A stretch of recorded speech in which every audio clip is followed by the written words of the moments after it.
Okay, we're going to go ahead and pass around my giant handout.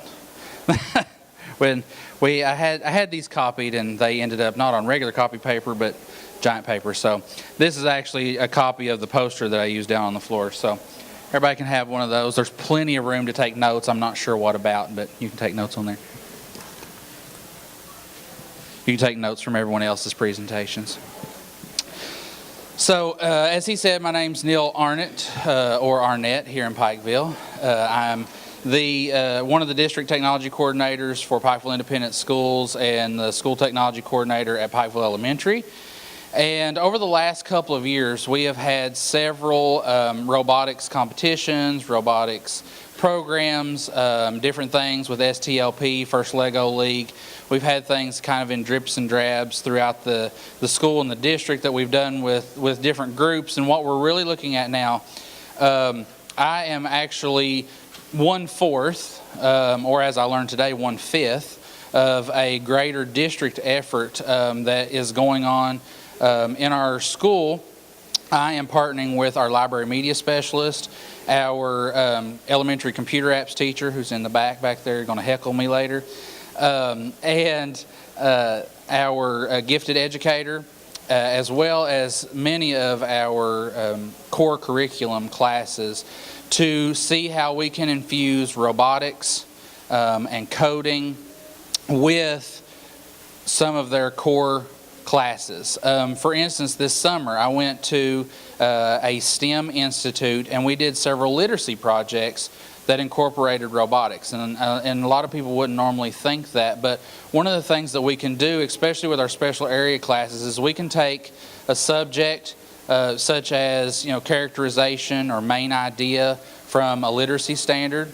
We can take that and do research around the main idea or the main character in a story. We can recreate that character using robotics when they come to technology lab or when they are in the library media center in our makerspace. We can recreate that story. We can recreate those characters. And at the same time, we're giving students design challenges, working through the design engineering process, getting students to think about what they're designing, getting them to rethink and redesign as they hit problems, and really creating an opportunity for students to experience a few problems. A lot of times we want to fill students with information, fill. And one of the things I've noticed in education over the last 15 years is we want to fill students with information and hope enough spills out on the test at the end of the year.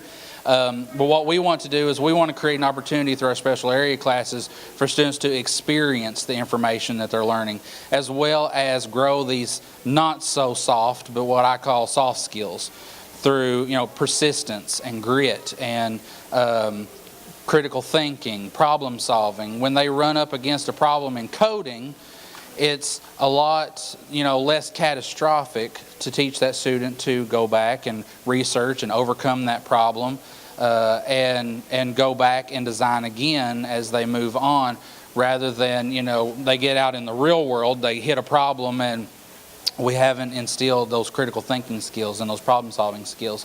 So that's one of our goals there. So with Lego We Do, and that is the focus of my portion of what we're doing is Lego We Do Primary Can 2 it is Lego Education's primary version of Lego robotics and coding. And so with the Lego We Do, it is a Lego kit that comes with a basic motion sensor, tilt sensor, a motor that you can make things move, and it's all programmed with very basic, primary understandable, picture-based coding blocks.